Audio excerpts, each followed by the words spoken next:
All right, press that cross, the blue cross at the top, create contact to create a new client file. Normally the clients will already exist here, but if they don't exist, you will create them. This is where you put their name, last name, um, email, address, and phone number. That's all we need.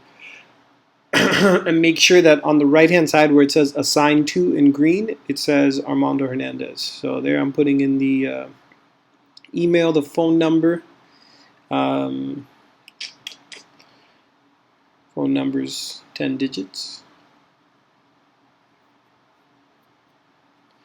And usually when you get a phone number, it's going to be the same for the mobile and the main because people don't usually have a house line anymore. Address, let's see, 14422 Northwest 87th Court. CT is court. Okay, that's how you abbreviate court. Postal code is 33018, and then it already populates the city. You don't have to worry about that. Then you click save, but before you click save, you make sure that it's assigned to me because this is the database that the whole company uses. And here I'm putting in the information of how I got this person. They were referred by Barbara Paez. That's an existing customer or a customer we've done work for in the past. So now we click save and then it creates the contact. And now we have a page with the contact of that customer. So when I get this customer to sign a contract, then the office will go ahead and assign all the information to me, so I can get all the updates on the work. So here I was deleting that photo. That's the cover page. This is the cover page of the proposals for tile roofs. Okay, so this customer is named Alfredo Gomez. This is the miamidade.gov website where all the information of all the properties exists. And here's where I go to search to find the name of the legal owner of the property, because sometimes people could be staying at a house and they call for an estimate. So I want to make sure that the estimate is being sent to the actual owner. And that way when the person agrees, I can sign the contract and get them to sign the permit documents because they're the owner. If they are not the owner, they can't legally pull a permit for any work to be performed at that house. So I'm typing in on the second page the date. I'm updating the date and I'm updating the legal name as it appears on that miamidade.gov property search website. Now I am updating the address. I'm using this proposal because this proposal was already pre-made and it's a template. So most of the times we'll be working with templates. So all you have to do is fill in the information that I send you about the customer or that you find on jobnimbus, because normally on jobnimbus the client file will be there. So all you have to do is search the name and then you'll be able to get the address, the phone number, and the email. Okay. Unless I tell you to put another date that's not today, we're always going to go with today's date. Okay, so the contact name, I always put Mr. Mrs. To stay very formal and cordial. And then the phone number, I also put that in.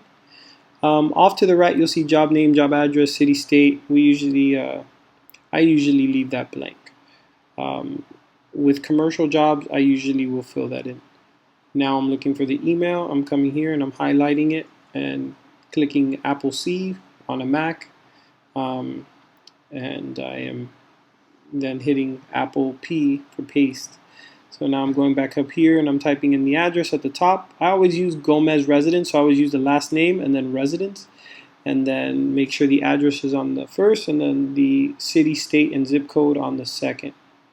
So the city, state, and zip code is different from the actual street address of the house, which is mainly numbers and letters.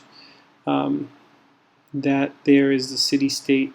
State is FL, Florida. I live in Florida. Hialeah is one of the smaller cities inside of what's known as Greater Miami or Miami-Dade County. Now I am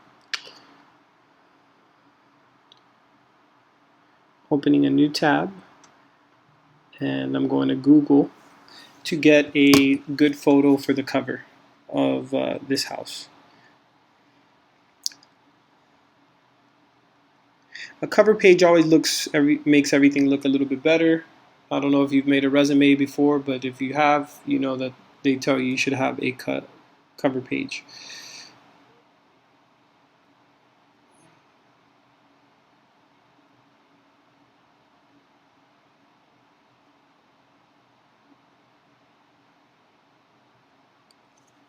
So I use an app called Google Earth. Google Earth is really amazing, but since I was connected to my hotspot on my phone, the internet access wasn't strong enough for me to do this. So no Google Earth on this. So I just used, Google will give you a Google Maps satellite view, which is just as good as Google Earth. The only thing is that Google Earth's more interactive and you can measure the house on there. In the future, you will get trainings on how to measure houses. I want you to practice that and get really good at that, because in some cases I can't actually get on the roof and I have to measure via satellite. So since I do it and you'll be handling all of the office work for me, this is something that you'll be doing.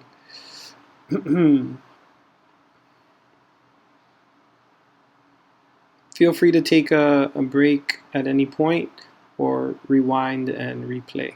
So once I went into Google and searched it, Google found it, and then I zoom in so that way I can screenshot the actual property from the sky, and then I will crop it out so that way I can paste the photo of just what I need onto the actual proposal. So here I'm right clicking, opening with preview, which is a image viewer program, and then I'm just highlighting, or well, cropping out or circling or creating a box around what I need. So I created the box in a Mac. I clicked Apple K and boom, magic. Now I have the picture edited down to what I need. So I bring in that JPEG into my Google Drive so I can keep it on file. In case some reason the files get corrupted, I always have the JPEGs backed up. Also take a screenshot of the property tax search of the property, and I like to include that into my drive as well. So I drag that in, but in this case, I like to, make sure that my files are exactly how I want them. So in this case, I'm going to remove it, and I'm right-clicking in Google Drive to remove at the bottom, and then I'm right-clicking again, opening the preview, so that way I can crop out what I don't need from that screenshot. And then I keep what I do, it adjusts, and then I drag it back in. Okay, Google Drive is pretty much drag and drop files from the desktop or wherever window you're working in, and it will upload, as you can see in that little box on the bottom right. Okay, so I'm closing that out so it doesn't get in my way at the bottom of the screen. Now I am going to empty the trash, or bring something back from the trash, which is the original photo. So that way I can go ahead and drag it in from the desktop to the actual Google Drive file once I open it, because you can't drag it from Google Drive into a Google Drive document. You got to open the document and then drag it in from the desktop. So that's what I just did there. Okay. And so then I always adjust it, make it kind of like half page size, and then the residence and the address takes up the rest. These are the things you're checking for. So on the second page, you're going to make sure it says permit cost included if we're including the cost, which in most cases we are. The exception is when we're not, and when we're not, I'll let you know.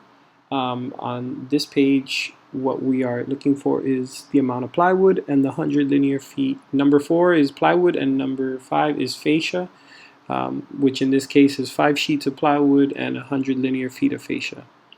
Okay, now this here is just how we prepare the job, but when we start the new work, the new tile roof, this is how it starts: 1, 2, 3, 4, 5, 6, and there it's saying that the stucco wall cutout is included. I recommend you go through this proposal, read it from beginning to end, highlight and ask me questions about what words or things or concepts you don't understand, and I'll do another training addressing all of your questions, and I'll send you the video. Okay, please, this was the main mistake my last assistant made. I don't want to go through it again, and I want this to work out well for both of us. So please ask all questions. Don't be shy. This is your job, and I know you're going to do it well.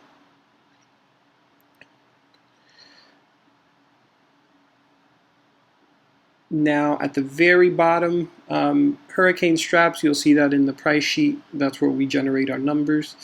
Secondary water barrier, you also see that in the price sheet soon enough. And then the Nuberal tile roof system, that's the price for the complete roof. The other things, the hurricane straps and the secondary water barrier, are add-ons. Add-ons are upgrades or options. So I separate them like an item. Okay, so it's kind of like if you go into a store and you're buying some pants for $10, but if you want the pants with the belt, it's $15, and if you want the pants with the belt and the holes in them, it's $20. So you're upgrading and choosing something that works better for you. So there you saw me bringing in the dimensions. The dimensions are actually the measurements. The measurements are in feet. So 20 by 22 is 20 feet by 22 feet. So that's how you get the area of a square or rectangle. You multiply length by width, and that's pretty much the basis of measuring for the work I do. And you'll be able to do some math for me, and I'm looking forward to it because you said you like numbers and accounting, and so that should be easy for you. So now I'm taking the math that I've already done.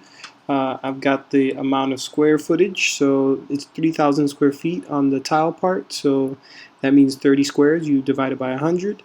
That multiplied by the waste factor gives us 17 on the right. 2 and 3 are always going to be the amount of squares, and then you round up. 5 and up, you round up.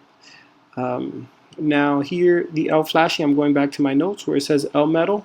That value right there, 25, will go into number 6, row number 6, and we'll put 25 there. That multiplied by the waste factor will give us 2.75, so then we're going to, right next to 6, we're going to put 3.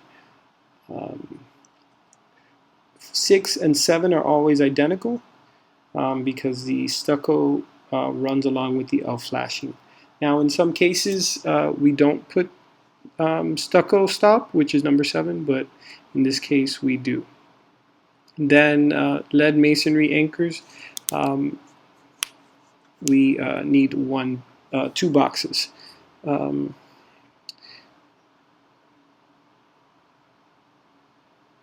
We're going to need on number 9 a 1 gallon, because that does 30 squares of roof cement, which is number 9. And then asphalt primer number 10, we're going to need 1 for every 300 linear feet on a tile roof of the perimeter on the metal. That's what we use 1 gallon of primer for. Then the lead boots, 12, 13, I got those from my notes where you saw the 2, 2, 2, and then the 1, 3, and I put it there. And then 14 is every 30 squares you need 1 box of renailing deck nails. You put 1, 15 is 2, and 16 is 2. And that's because 30, it gets divided by 18 on number 15 by 2. Okay, and then 16 goes into 31 point something times, so you round up to 2. Then the cotton mesh, you put 1 roll of that. It does 150 linear feet and it's 4 inches wide, as you see on number 18. And then the fascia, we always give an allowance, which was on the proposal. So we do 100 linear feet, and it has 2 by 8 by 10 wood. We put 10 and then carry over the 10. Concrete tile, that's the amount of squares in tile that we need. This is always going to be identical to the box 2 at the top, 2 and 3. So here we're going to put 30, and then it's going to calculate the new quantity, and we round up. 31.5 turns into 32. Hip and gable, I have it here, 68, and gable is 68. You add those up, and then you'll put that value here on row 62. Okay.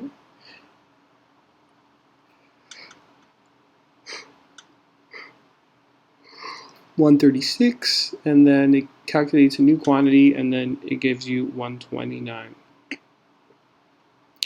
Okay, and the reason why there's less when they multiply by the waste factor, because these tiles overlap, so they lose a couple inches every time they overlap. Ridge metal, so you got to add up the ridge to the hip and the gables, and then there's going to be 10-foot pieces for each one of them, so that's why when we put 196, even by the waste factor, it goes into column F as 20.58, and then we round that up to 21. Okay, and then bird stop starter, this is the perimeter minus the gables. That's the equation. You're going to have notes that go along with these trainings, so don't worry too much about taking notes, because the notes are I already have notes for all this stuff, or equations that are written out already for all this stuff. So you can take your own notes, but you're going to have notes. So it's better to add to those notes than to, think that you don't have any notes. I'm going to supply you with notes because I want you to learn this as fast as possible. And even before you learn it, you can just do it, because you'll have an equation for every box, and every line you'll know this is the information that I have to put here, and you just plug it in. Okay. For the first week, I'm going to fill out and send you photos of what goes in the column D as in dog, and then obviously the waste factor is in column E, and then column F, it'll give you the value, and then all you have to do is put it in G. So I'll give you D.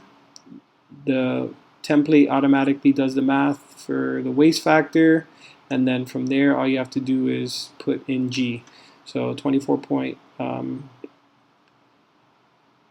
turns into 25 there, because those are 10-foot pieces, not because it's 24.5. And then here, the eaves drip is the metal that goes all around the edge of the house. In this case, it's at this point I was calculating it. I'll show you how to measure it on the satellite, and I'll also be providing you with these numbers for the first couple weeks, so you just pretty much just practice rounding up and rounding down where you need to onto column G. And then eventually I'll give you the values, and you should know where to put them, and I'll teach you how to put them and where to put them and what to be thinking on each one. Okay, and we can probably do a live training at some point, and I'm going to try to send you as many videos as possible, but we'll do a live training but I want you, once you get these trainings, like I said before, write down any questions you might have, and I'll cover it in another video, or whenever we get to the live training, we'll go ahead and answer the questions you have first. Quick-rete mortar, this is the cement that goes on the hip, ridge, and gables, and in this case, you grab the hip, gables, and ridge total, which was 196, and you divide it by 10, which gives you, instead of 200, it gives you 20. Then you go down subcontractor tile tear off. How many squares? 30. Flat roof. There's no flat roof on this house. It's just sloped roof. And so you type that in as well. And the permit expediter, one person gets paid that to take it. Flat roof engineering doesn't apply. Uplift. Anytime there's a tile roof, we have to do an uplift test. That means an engineer has to come pull on the tiles to make sure it meets the wind resistance requirement.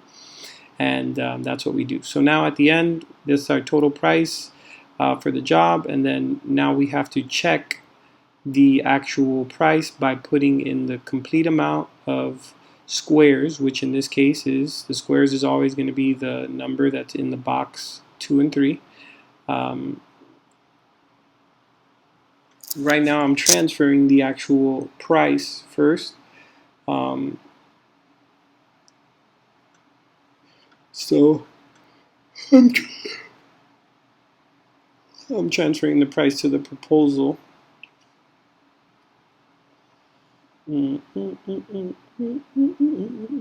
Before I forget it, so 32,167.74. Okay. So you type that in there, and boom, your proposal is pretty much done. You always check the payment terms right below the price. It's usually 30% upon signing, 30% upon commencement, that means the day we start, and then 30% when they receive their tiles, and then 10% when we're done. So then I go through the whole proposal again, checking the name, address, information, number, email, checking to make sure I have the right amount of allotment or extra wood that I'm giving them for free included. That's on form 5. Then I make sure I have the right specifications. That means the right scope of work. That means the right step-by-step process of the kind of roof that it is. In this case, it's a tile roof. And then also I make sure I have the right manufacturer that we're going to be putting. In some cases, I leave this optional and open, and I leave the 2 most common companies that we use because the people haven't chosen their color yet. After that, you'll see the lumber schedule there. The lumber schedule is what we charge for the wood. That's not included. Any grammatical errors, you want to fix it. First week, you're just going to prepare all of your proposals so that way you have a good template to work with and you don't have to do too many edits aside from filling the information like the photo. Milo! Shh! Thank you very much.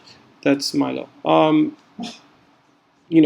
want you to organize everything properly so that way all you have to do is fill in the information. Now I'm going back to my email. This is how I create an email to send out to customers so they know, that, well, so they get their email. So they get their email and they get their proposal. And I always use the subject, your roof proposal is ready to view. If it's a repair proposal, I put your roof repair proposal is ready to view, or your repair proposal is ready to view. Exclamation point, this squiggly line, Amador Roofing, hyphen, Alfredo Gomez. I always put the company name and then the customer's name. That makes it easy for me to search it in my email. If I ever have to pull it up, I can use the customer's name because it's in the subject of the email. Right now, I am looking for the actual verbiage or the words that are used in the email, which is thanking the customer, letting them know that I want to win the job and that I'm looking forward to being able to give them good work. And so here you see this, thank you for your opportunity to bid on your roof project. We look forward to providing you with great service and quality roofing. So I bring it, I copy it, and then I come back to this draft. Please advise when it's the best time to contact you regarding the proposal to answer any questions you may have. Then I go over here and I grab the email, and the email is going to go back into the sender or to who it's going. And then if I wanted to copy somebody in the office, I would copy them, but in most cases I don't. And so then I drag in the proposal and wait for it to load up. Double check it one last time. You want to check your work at least 3 times. Make sure everything's right, numbers are right, information's right, spelling is right, and then you can send. Okay, now I'm going into my hard drive and I'm going to grab the roofing license from our company because we want to show proof that we are legitimate and we're licensed to do the work we're doing. Then I'm sending the 2020 GL. GL means General Liability Insurance, and then 2021 Workers' Comp is workers' compensation. That means if anybody gets hurt on the job, they're covered by the owner's insurance policy. Then I'm putting the roof property protection and the tile roof installation slideshow. I also have PDFs for this, and normally I will put in the PDF because not everybody has a Mac and not everybody can open that slideshow in PowerPoint. Okay, so now I'm going back to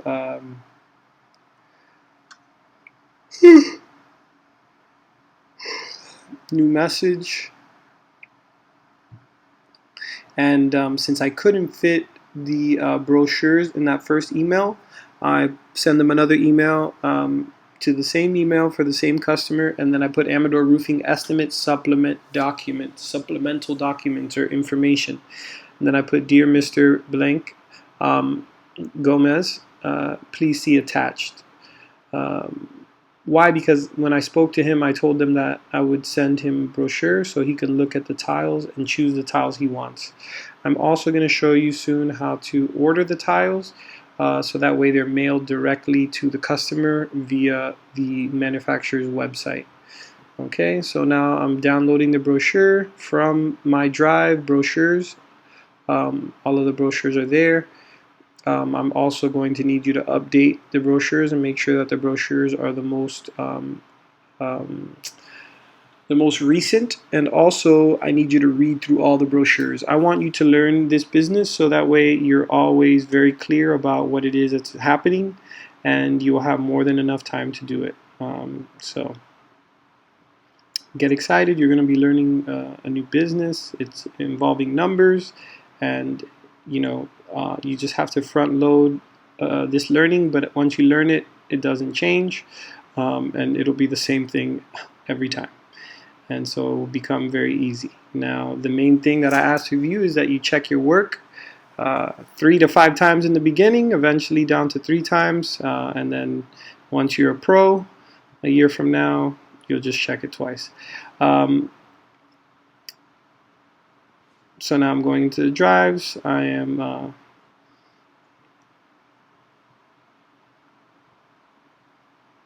bringing in the brochures, dragging it into the email, so that way he can get his brochures, and he'll be very happy about that because he'll be able to see them. And sometimes in this email we can ask, please alert us to the samples you'd like to receive. So when a customer says, hey, look, I'm going to do the work with you, I'll go on the manufacturer's website and have the manufacturer UPS mail them overnight.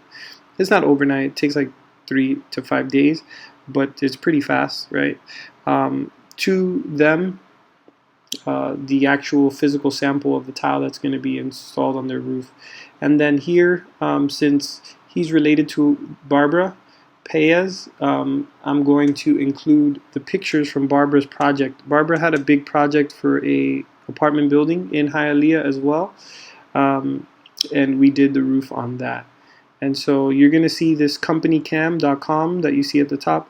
This is a program we use when I get to a job. I take pictures of the house, right? I take pictures of the before, so that way when the guys get there and they start working, they take pictures of the processes of the roof as it's being done while it's pending work, and then when it's completely done and final inspection's been performed, we also take pictures when it's completely installed, so that way people have something that they can give their insurance as proof that the work was done, and they also have a nice photo album of their roof before and after. It also helps us because we have references of the work we've done and photos to show proof, and it also lets us forward pictures like what I'm doing now to a new customer, which is Barbara's cousin, but so he could see what Barbara's job looked like before and after. So I click share at the top, get link to gallery, copy link. Now I go back to my email and I click Apple P, which is paste, and then boom, there's a virtual link in my email for that. Okay, and as you see me here scrolling down, you'll see the roof. This is now, everything's in chronological order from the most recent to the oldest. So it's going to take me a while to get to the very bottom. That white paper is the tile underlayment. That black paper is the 30 which is that TAMCO 30 at the very top of the price sheet. Those little silver circles, those are called tin caps, and what goes through them are called nails, 1¼ inch nails. You're going to learn all of that, and under that is that brown stuff is plywood. I'm sure you're familiar with plywood. We use 5/8 plywood. 5/8 is denoting the thickness. If you divide 5 divided by 8, that will give you the actual thickness based on inches. It's yeah. Um,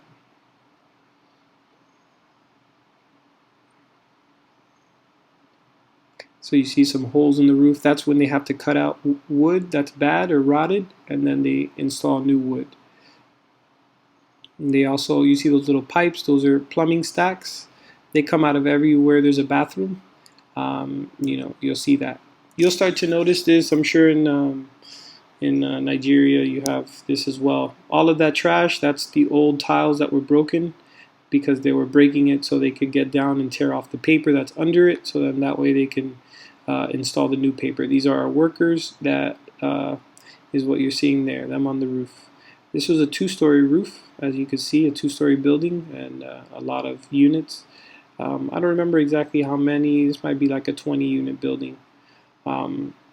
And Barbara was the owner, and Barbara has now recommended her cousin, Alfredo Gomez, which is the person we just prepared the proposal for, and he is going to be receiving that proposal, the insurances that we sent, that nice message, and then also the secondary email, or the second email, which was supplemental information with the brochures from the different tile companies that they could choose from. So you saw what she had before, which was a red Spanish clay tile, or Venezuelan, which are the 2 common countries that produce that kind of tile, and then the new concrete brown colored tile that's made in the USA, and that's what was installed.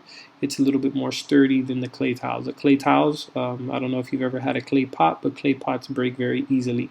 If you have a concrete pot, it might not break so easily. So that's the end of the video and the end of the screen recording. I hope you understood everything. Feel free to pause, rewind, take your time, sip some tea, enjoy it. Our lives are changing as we speak.